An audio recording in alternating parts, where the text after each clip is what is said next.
السلام عليكم ورحمة الله وبركاته، والصلاة والسلام على أشرف المرسلين سيدنا محمد وعلى آله وصحبه وسلم تسليما كثيرا رب العالمين. القدامكم ده طبعا الشربات، بما إنه خلاص العيد قرب واللحمة قربت، فأنا بعمله طوال كل سنة. طيب ده البلح زي ما شايفين هنا. البلح تقريبا قريب ل3 كيلو. خطت له هبهان زي ما شايفين، وعرق أحمر و هنا الكركديه بتاعي شوية، لكن ما في مشكلة. زي ما شايفين هنا الحمرة دي كركديه. وتاني خطيت قرفة زي ما شايفين هنا قرفة. ده تقريبا الدواء زي ما بيقولوا بتاع الشربات. هنا ده زي ما شايفين الكركديه، قرفة وكركديه وهبهان وعرق أحمر زي ما شايفين. هسه أنا حطيته في النار وهسه بيغلي، ياخد غلوته الليلة وبكرة لغاية ما يبقى لين شديد عشان أصفيه وأخده في الجركانات. ايه رأيكم؟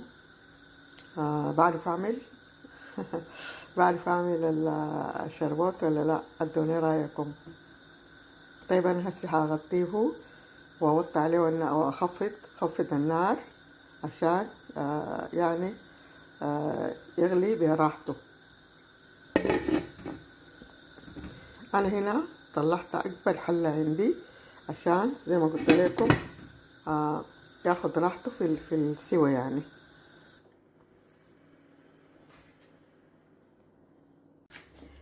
طيب ده يا جماعة الشربات بتاعنا في أول أيام العيد، عيد الضحية يعني 2025 1446 هجرية. ده الشكل النهائي يعني. طبعا بعد ما أول شيء طبعا زي ما قلت لكم، أول شيء حطيت فيه موية لمدة يوم، نقحت يعني في موية لمدة يوم. بعدين تاني غليته لمدة 3 يوم وخدته في الثلاجة طوالي. طبعا ما أضفت له أي عيشة يعني أو خميرة، أو في ناس بتحط له برضه زي أبريق أحمر. ده كله أنا ما خديته له عشان يعني طبعا بيغير اللون بتاعه وبيغير الريحة بتاعته ويبقى زي إنه لا مؤاخذة يعني، أعوذ بالله، إنه يكون مسكر يعني. لكن حقنا ده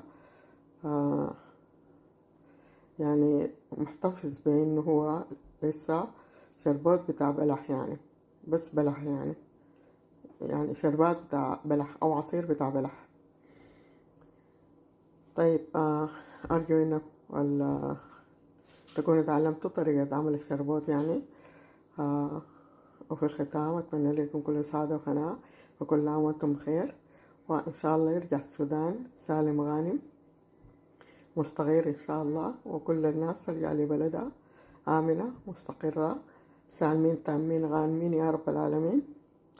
وكل سنة وانتم طيبين تاني مرة، والسلام عليكم ورحمة الله وبركاته.